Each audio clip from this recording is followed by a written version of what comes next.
आपल्या सोबत आहेत दादासाहेब शेळके. दादा, काय सांगाल, आज मोर्चाचं आयोजन करण्यात आलं होतं? पहिल्यांदा जय भीम, नमबुद्धाय.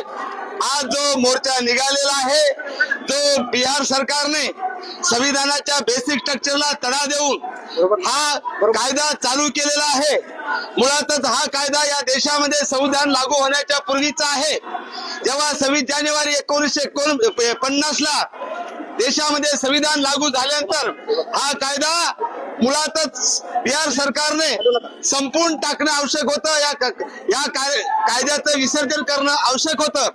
पण जाणून बुजून बुद्ध गयाचं हिंदूकरण करण्यासाठी, या देशाला हिंदू राष्ट्र करण्यासाठी जो जगभराचा 1 लाख कोटीचा जो पैसा आहे तो डॉलरमध्ये, तो पैसा हडप करण्यासाठी, बुद्ध गयाची स्थावर व जंगल मालमत्ता हडप करण्यासाठी जाणून बुजून जातीय भावनेतून हा कायदा मनुवादी सरकारने अस्तित्वात ठेवलेला आहे. त्याचा निषेध करण्यासाठी